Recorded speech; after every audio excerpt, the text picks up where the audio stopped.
잘 드러나는 적나라하게 드러나는 때 어떤 사건이나 어떤 일을 만나면 내 안에 있는 신앙이 이렇게 보여지고 드러나게 됩니다. 그것을 격전지라 부릅니다.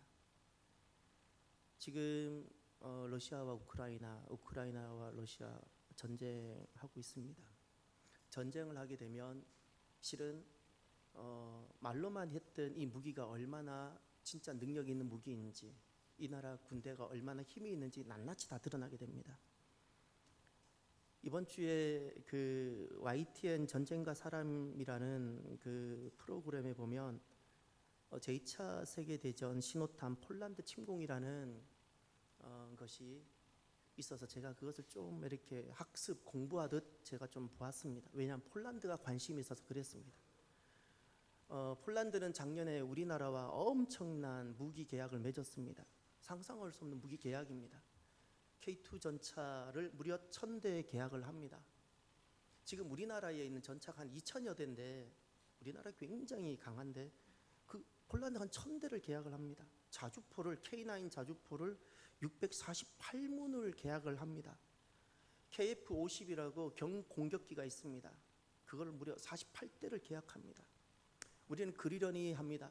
여러분, 만약에 우리에게 이 무기가 있으면 무기는 어디에도 쓸 데가 없습니다. 여러분, 그렇지 않나요? 이걸로 그 농사 지는 데 쓰겠습니까? 총이 있다고 가정에 이것을 뭐 밥을 하는데 총을 쓰겠습니까? 어디다 쓰겠습니까? 이 무기라는 것은 엄청난 돈이 들어가도 안 쓰는 것이 좋은데 안 쓸 수 없는 것이 또 무기고 그렇습니다. 그러니 북한은 항상 이 딜레마에 있는 겁니다. 이번에도 뭐 천무며 여러 가지를 많이 계약을 했다고 들었습니다. 금년에도. 제가 깜짝 놀란 것이 있습니다. 폴란드를 제가 스스로 스타디를 하기 시작하는데 폴란드 육군이 6만 명밖에 안 된답니다. 우리는 엄청난 병력이 있습니다. 그래도 우리가 전차가 2000여 대인데 6만 명입니다. 그렇다고 폴란드 경제가 우리만큼 강한가? 그렇진 않습니다. 땅은 무지 넓습니다. 그런데 그렇지 않습니다. 그런데 어떻게 폴란드는 지금 어마무시한 이런 일들을 지금 상상할 수 없는 일들을 할까요? 저는 딱 한마디로 이렇게 말하고 싶습니다. 이 나라는, 이 국민은 국가 안보에 목숨을 걸었구나. 무기라는 건 다른 데도 쓸데가 없는 겁니다. 안 쓰고 이상 없으면 제일 좋은 건데 지금 이렇게 하는 것은 엄청난 출혈을 해서라도 하는 것은 나라를 지켜야겠다는 이곳에 목숨을 건 겁니다. 거기 YTN 전쟁과 사람이라는 그 프로에 그 진행하시는 분을 통해서 그분이 세 가지를 긴 시간 동안입니다. 긴 시간 동안 어떻게 2차 세계대전이 시작됐는지, 배경이 어땠는지 그 시작하는 부분들을 보면서 세 가지를 목 놓아 이야기하는 바가 있습니다. 그 진행하는 사람이 하나가 우리와 너무 다른 이야기를 하나 합니다. 남의 나라 전쟁은 없다. 우리는 가능하면 이런 거잖아요.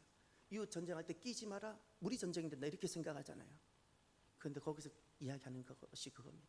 남의 나라 전쟁은 없다.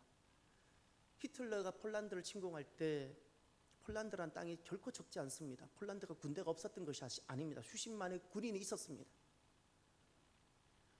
독일이 아무리 무장을 많이 해서 침공하려고 해도 전 병력이 다 들어가야 됩니다. 서부 전선에는 프랑스가 있습니다. 독일 장성들이 끊임없이 반대했습니다. 안 됩니다. 프랑스가 있어서 안 됩니다. 안 됩니다. 그런데도 히틀러가 폴란드를 칩니다. 거기 보면 이런 말이 나옵니다. 나중에 히틀러가 이런 말을 했답니다. 우리가 폴란드를 칠 때 폴란드하고는 사전에 협정을 맺었습니다. 10년간 불가침하겠다고. 그 약속을 2년 만에 깨고 칩니다. 그리고 독일은 소련과 스탈린과 또 비밀 협정을 맺습니다. 우리가 폴란드를 칠 테니까 당신들은 동쪽에서 좀 쳐달라고. 비밀 협정을 맺어서 대신 땅을 양분하자고. 그 비밀 협정을 맺고 서로 양쪽에서 공격을 하는 바람에 독일과 그렇게 치열하게 전투하다가 뒤에서 치는 바람에 폴란드가 무너집니다. 히틀러가 이런 말을 거기서 합니다. 우리가 폴란드를 칠 때 프랑스가 뒤에서 포만 2발만 쐈어도 우리가 폴란드 침공을 멈췄을 거라고 이야기합니다. 2차 세계대전이 이렇게 그렇게 확전이 되게 됐던 중요한 이야기, 그 이유를 폴란드라고 이야기합니다. 폴란드의 그 수십만의 군인들이 항복을 하면서 3분의 2는 독일군으로 편입되고 3분의 1은 러시아군으로 편입됐답니다. 스탈린 군대로.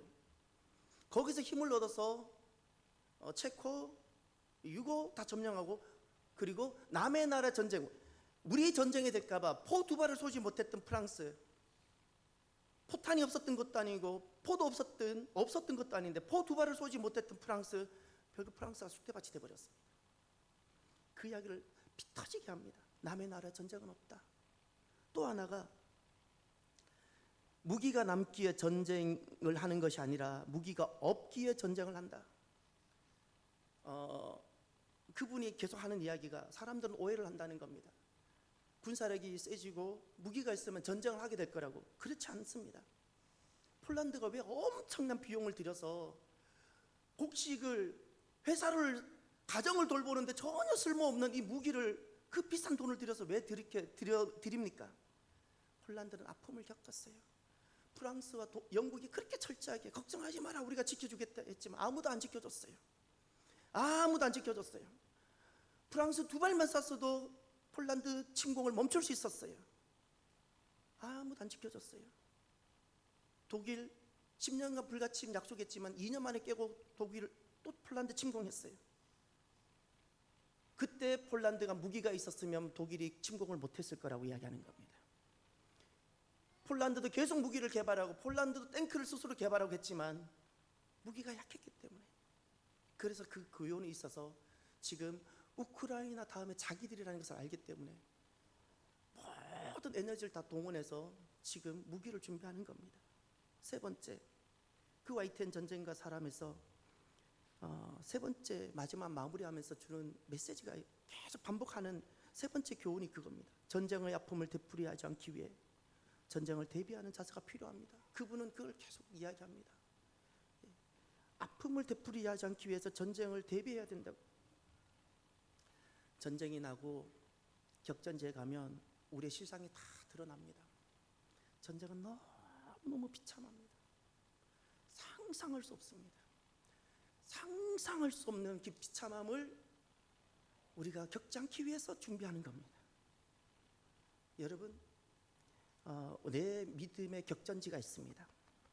내 믿음이 낱낱이 다 드러나고 내 믿음의 실상이 다 파헤쳐지는 곳이 있는데 그곳이 가정과 교회입니다. 가정과 교회는 내 믿음의 격전지입니다. 우리는 가정을 쉼터라고 생각하고 안식처라고만 생각합니다. 옳은 말씀입니다. 가정은 천국과 같은 곳이고 쉼터요, 안식처입니다. 이거는 우리 생각입니다. 옳은 말입니다. 그런데 마귀는 어떠할까요? 마귀에게 있어서 우리의 가정과 마귀에게 있어서 우리의 교회는 어떤 대상일까요? 어떻게 하시든지 마귀는 우리의 가정을 흔들고 무너뜨리려고 하고 마지막까지 물고 늘어지고 포기하지 않는 것이 마귀에게 있어서는 교회입니다. 어떻게 하든 교회가 하나님께로 가지 않도록 하는 겁니다. 어떻게 하든지 가정이 깨어지고 흔들어지고 가정에 더 이상 가정 기능하지 못하도록 하는 것이 마귀의 전략입니다. 영적 전쟁에서 격전지가 어디일까요? 가정이라는 사실을 잊지 말아야 됩니다. 가정. 오늘 본문에 보면 욥의 가정이 등장합니다. 욥의 가정에 영적 전쟁이 일어났습니다. 어디에서 일어났습니까? 가정입니다. 엄청난 상상할 수 없는 일들이 지금 일어나고 있는데 이것이 가정 안에서 이루어졌습니다. 가정 안에서 자녀가 죽고 가정 사업이 엉망이 되고 질병이 생기고 부부간에 갈등이 생기고, 그런데 이것을 주님은 우리에게 낱낱이 보여주십니다. 어쩌다 살다가 생긴 것이 아니라는 거예요. 영적 전쟁임을. 마귀가 우리로 하여금 계속해서 하나님으로부터 멀어지도록 하기 위해서, 하나님으로부터 멀어지도록 하기 위해서 되어지고 있는 것을 우리에게 이 말씀을 통해 낱낱이 보여줍니다. 우연히 어쩌다가 생긴 사건이 아니라는 거예요. 우연히 어쩌다 생긴 사건, 한번 아프고 말 사건이 아니라는 거예요. 영적 전쟁임을 말씀합니다. 영적 전쟁. 오늘 본문 조금 지나서 이런 말씀이 나옵니다. 욥기 1장 9절에 가면 사단이 여호와께 대답하여 이르되 욥이 어찌 까닭없이 하나님을 경외하리이까. 지금 이 욥기에 보면 영적 전쟁 까닭으로 옵니다. 하나님께서 이렇게 해주셨으니까 욥이 하나님을 섬기는 것 아닙니까? 하나님이 산업에도 기업에도 복을 주시고 자녀도 잘 되게 해주시고 건강도 주시니까 저 욥이 저렇게 하나님을 섬기는 거지. 그 까닭이 있으니까 하나님을 섬기는 거지. 하나님, 나 사탄이 그 까닭을 건드려 보겠습니다. 그래도 하나님을 경외하는지.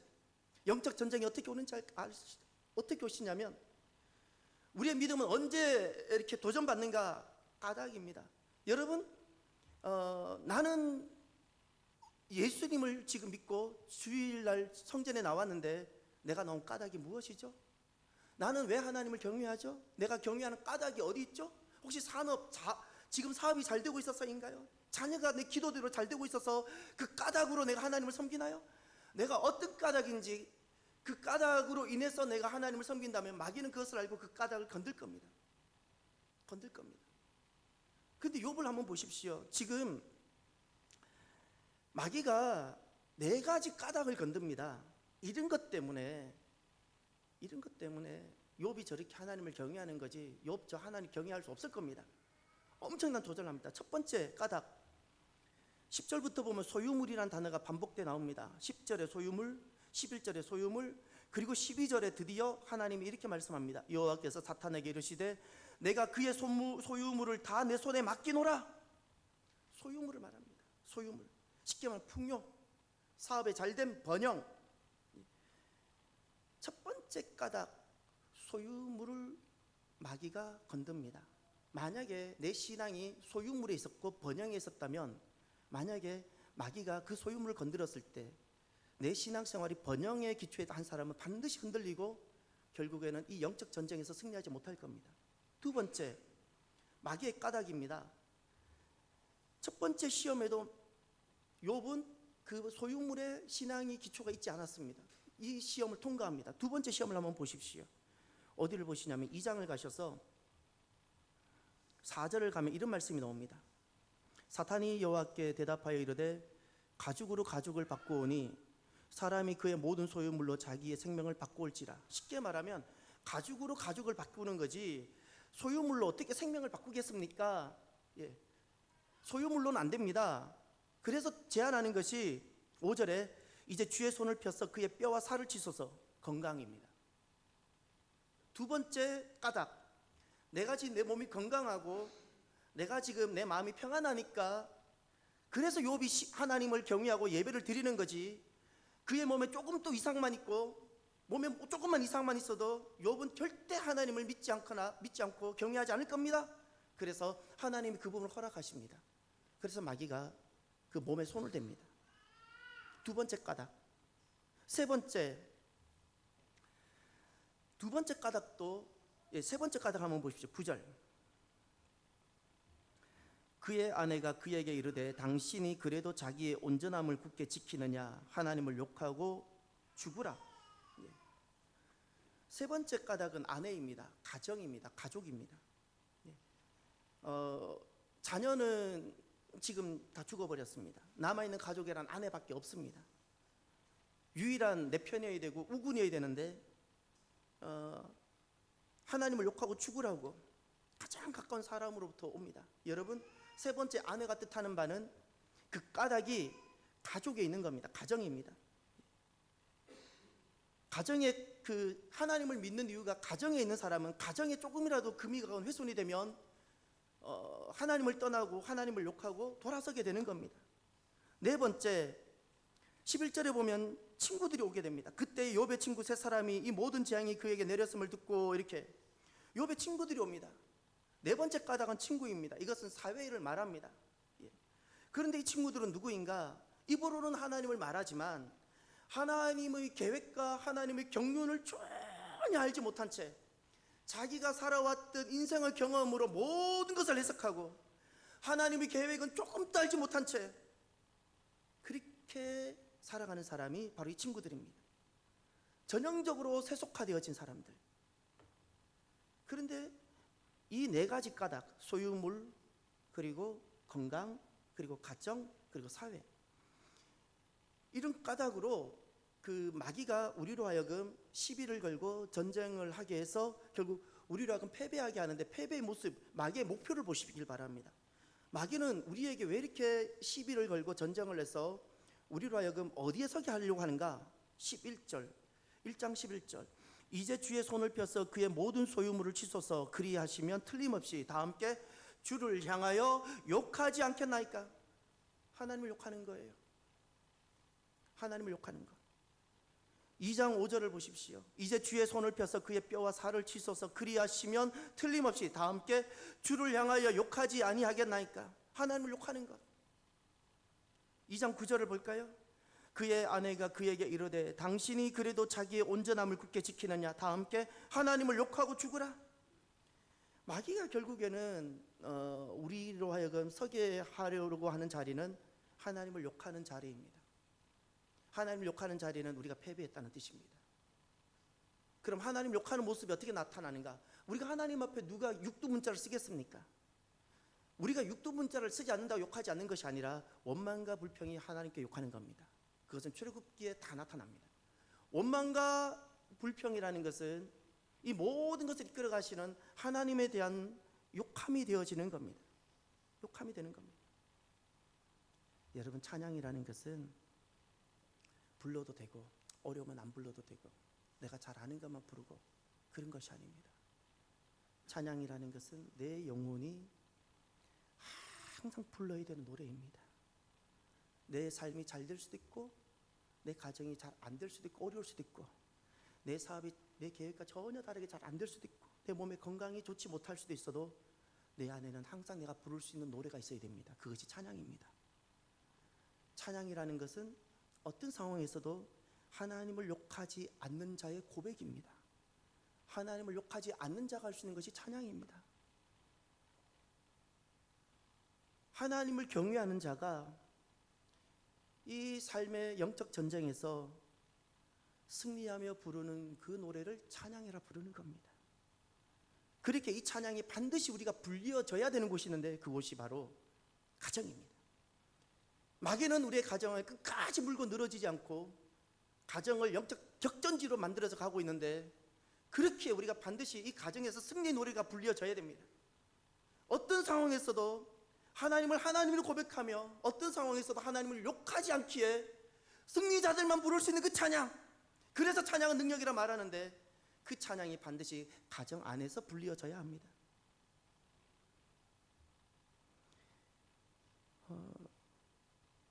욥은 상상할 수 없는 영적 전쟁을 가정에서 겪습니다. 그런데 욥은 어떻게 가정 속에서 이 영적 전쟁터 같은 가정의 모습에서 욥은 어떻게 살았을까요? 1절을 보십시오. 우스 땅의 욥이라 불리는 사람이 있었는데 그 사람은 온전하고 정직하여 하나님을 경외하며 악에서 떠난 자더라. 아멘. 거기 1절에 있었는데 라는 동사와 맨 마지막에 자더라, 떠난 자더라 할 때 더라, 이것은 히브리어 원어로 보면 똑같은 동사입니다. 제가 너무너무 좋아하는 동사 하야라는 히브리어 동사입니다. 하야라는 것은 있다라고 번역하기보다 더 좋은 번역은 살다입니다. 에스겔 47장에 성전 문지방에서 흘러나갔던 물이 가는 곳마다 다 되살렸죠. 심지어 죽었던 바다까지 다 되살았고 물고기가 다 많아지겠죠.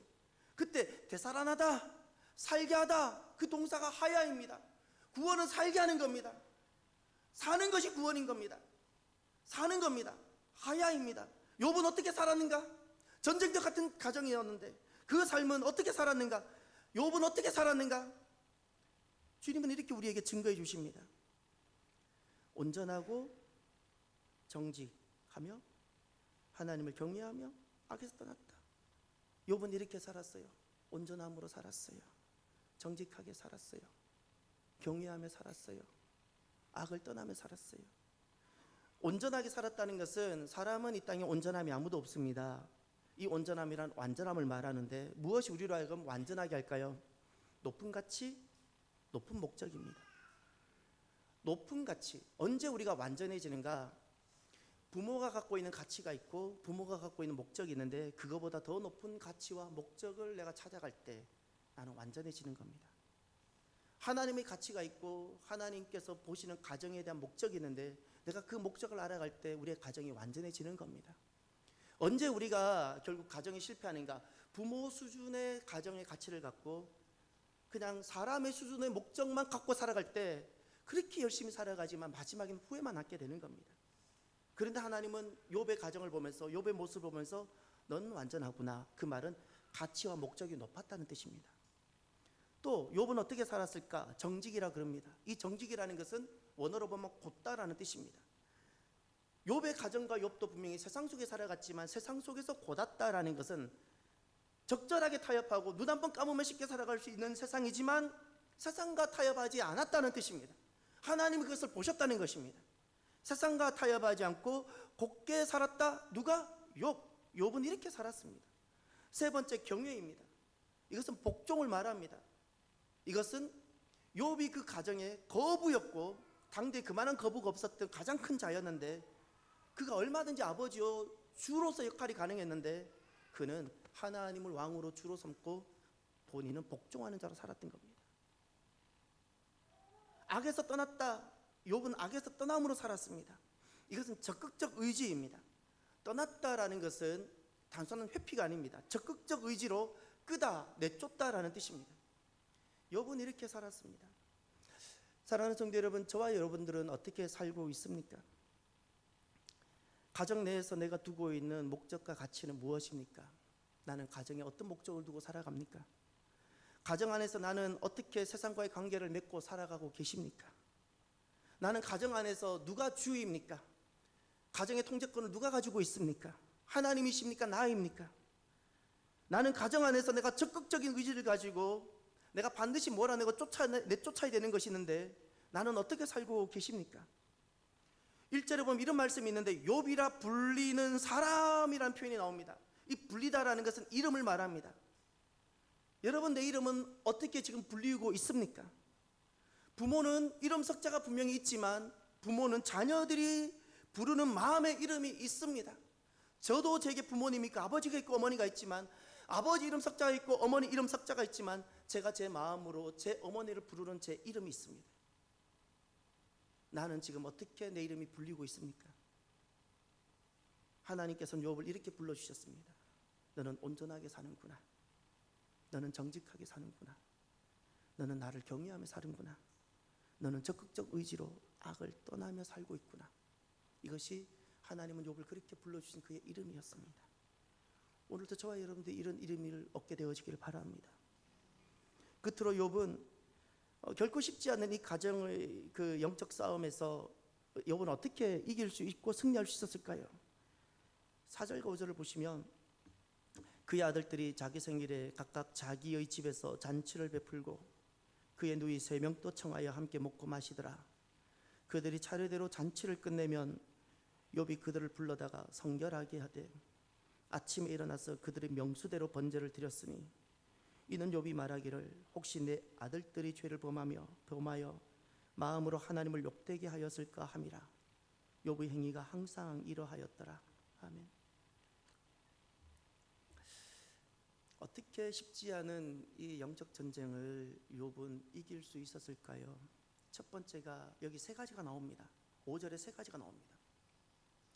첫 번째가 성결입니다. 욥이 그들을 불러다가 성결하게 하되 성결이라는 것의 핵심은 나를 돌아보게 하는 겁니다. 죄를 생각하는 겁니다. 죄를 생각하고 나를 돌아보고 항상 문제는 나를 보지 못하고 너만 보기 때문에 문제가 생기는 겁니다. 욥이 했던 제일 첫 번째가 무엇인가 하니 성결이었습니다. 그것은 나를 돌아볼 때 내 죄를 돌아볼 때 남의 죄가 아니라 부모의 죄, 자녀의 죄가 아니라 내 죄를 볼 때 죄의 핵심은 하나님을 욕하는 겁니다. 이것을 교만이라 부르는 겁니다. 교만이라는 것은 내가 주인인 겁니다.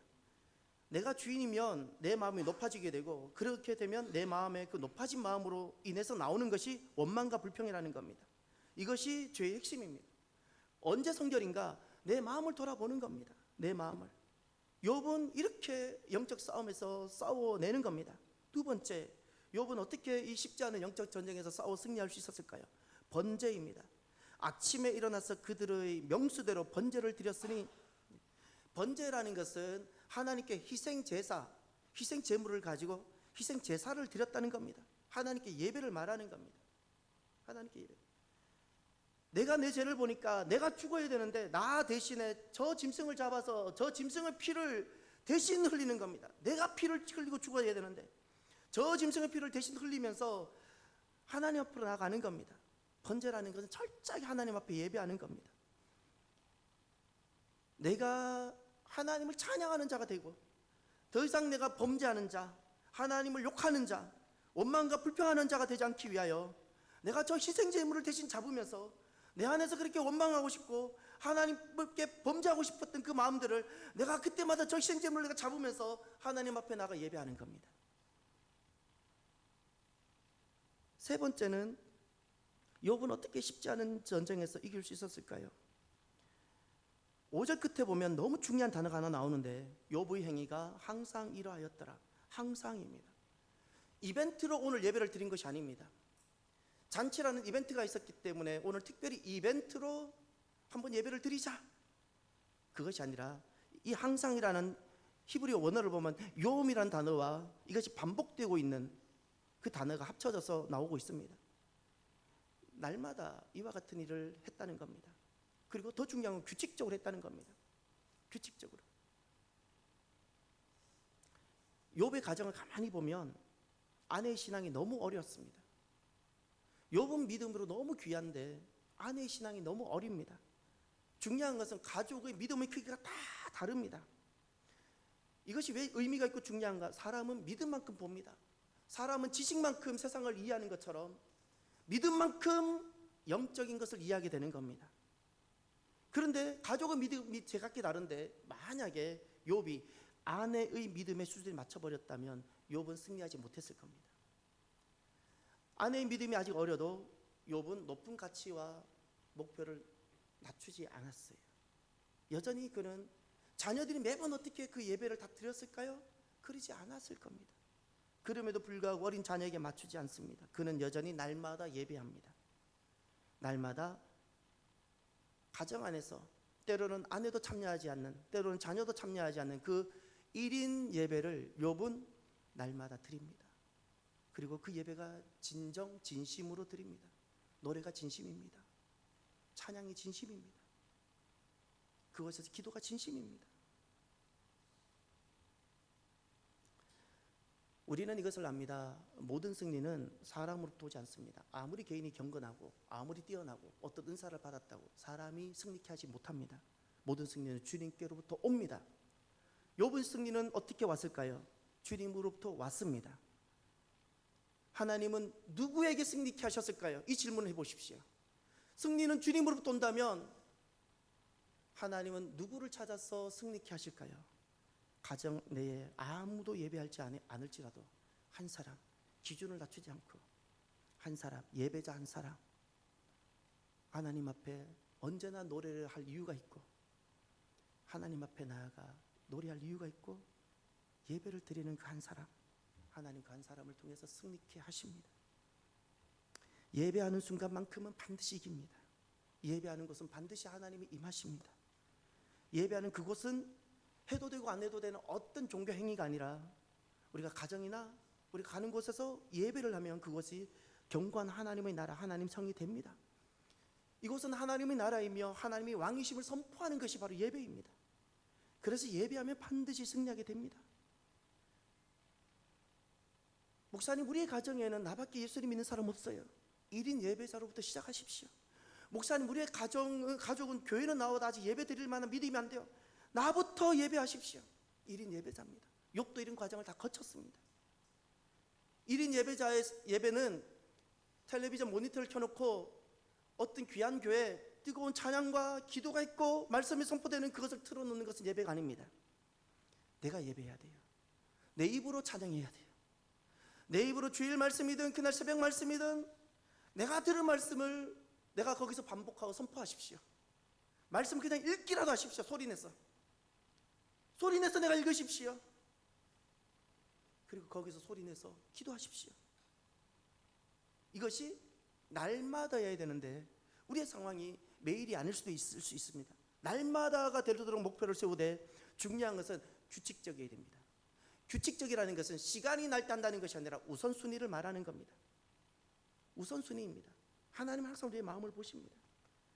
왜냐하면 우리의 가정은 마귀가 끝까지 포기하지 않는 영적 전쟁터, 마귀가 물고 늘어지고 우리 가정을 어떻게든 흔들어서 우리가 하나님부터 멀어지게 만드는 것이 마귀의 목표인데 우리 가정을 마귀는 그냥 내버려 두지 않습니다.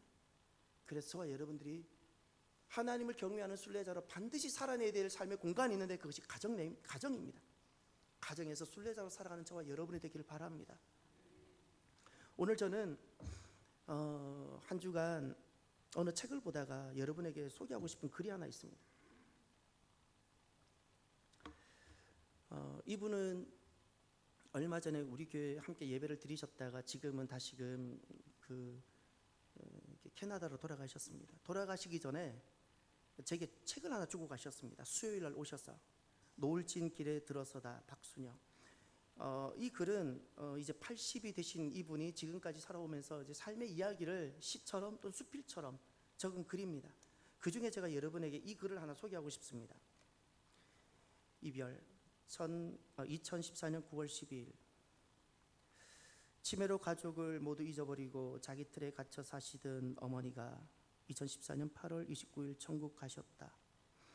의사는 지금 이 상태로 버티는 게 불가능한 일이라는데 아마도 외국에 살고 있는 딸을 보고 가시려고 버티는 것이라 모두 생각했었다. 그런데 도착하고 일주일이 지나도 그 상태여서 혹시나 어머니가 먼저 천국 간 남동생을 기다리시는 게 아닌가 싶어 천국 가면 만날 수 있으니 예수님 손잡고 편안히 가세요 라고 했지만 변동이 없고 의사도 이해할 수 없다고 하였다. 어머니에게는 하루도 빠지지 않고 와서 기도해 주시는 장로님이 계셨는데 가시기 전에 아버지를 뵙게 하는 게 어떻겠냐고 하셨다. 같은 병원에 입원해 계신 아버지가 어머니 가시기 전에 뵙게 하는 게 도리라고 하였지만 남동생이 아버지가 쇼크 받으실까 봐 결정을 못 내리고 있었는데 밤에 기도해 주시면서 이제 가실 것 같다 하였다. 마지막 밤이 될지도 모르는 우리는 어머니 손을 붙잡고 눈물로 기도하고 보혈을 지나 하나님 품으로라는 찬양을 하며 임종 예배를 드리고 그 시간부터 모두 함께 병실을 지켰다. 아버지는 깨끗하게 목욕도 하고 휠체어를 타고 어머니한테 오셨다. 남편의 쭈글쭈글한 손, 아내의 혈액순환이 안 되어 부은 손, 아버지가 어머니 손잡고 한동안 정적이 흘렀다. 여보, 천국 먼저 가시오. 그렇게 2번 말씀하셨는데 조용히 그대로 가셨다. 어머니는 아버지를 보고 가시려고 그렇게 온 힘을 다해 버티셨는데 우리는 그걸 깨닫지 못했던 것이다. 맑은 정신이 되어서 남편의 손잡고 가신 어머니, 딸이라는 것들이 어머니의 고통만 생각하고 예수님 손잡고 가시라고 했으니 얼마나 서운하셨을까. 우리를 용서해 주세요. 그리고 많이 그리울 거예요. 우리가 살아야 되는 삶이 가정 내에서의 삶이 꼭 있습니다. 가정은 아무 준비도 없이 살아낼 수 있는 공간이 아닙니다. 어쩌면 가장 많은 에너지가 들어가고 가장 많은 영적 싸움이 있는 곳이 가정입니다. 여러분, 가족의 손을 꼭 붙잡고 가정 내에서 하나님을 예배하며 순례자로 살아가며 승리하는 저와 여러분이 되기를 바랍니다. 이 시간 그래서 우리가 불러야 될 노래가 가정 내에서 꼭 불려져야 되고요.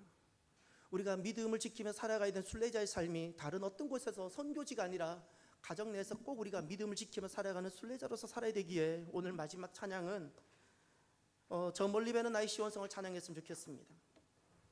우린 이 찬양을 할 때마다 늘 저 머나먼 선교지만 생각했지만 우리가 그 어떤 것보다 더 순례자의 마음으로 우리가 믿음을 지키며 영적 싸움을 하며 예배를 지키며 예배를 드리며 살아가야 될 것이 가정이기에 오늘은 나의 가정과 나의 가족을 생각하며 가정 내에서 내가 순례자로 살아가겠습니다.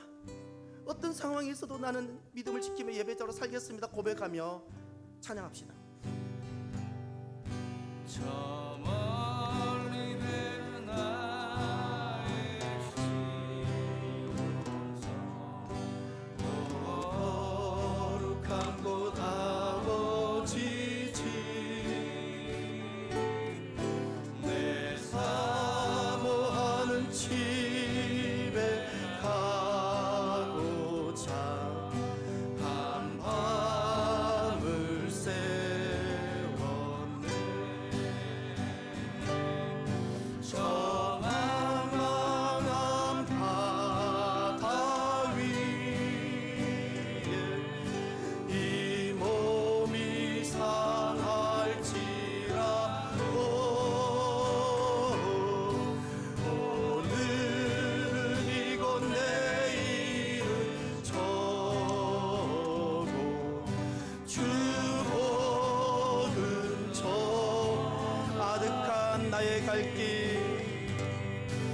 아득한 나의 갈길 다가고 저 동산에서 편히 쉴 때 내 고생하는 모든 일들을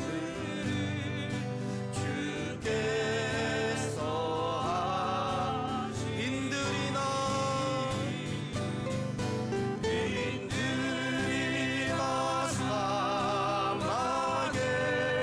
사막에서 이 몸이 고날지라도 오 내 주 예수 날 사랑하사 날 지켜주시 인들이나 사막에서 인들이나 사막에 이 몸이 고날지라 오 내 주 예수 오 내 주 예수 날 사랑하사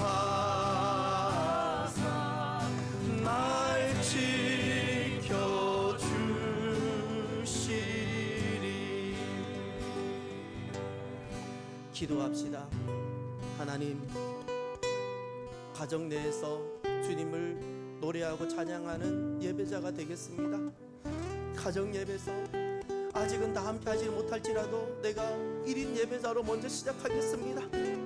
하나님, 우리의 가정을 긍휼히 여겨주시고 승리하는 가정이 되게 해주십시오라고 우리가 간절히 기도합시다. 할렐루야. 하나님 아버지 참으로 감사합니다.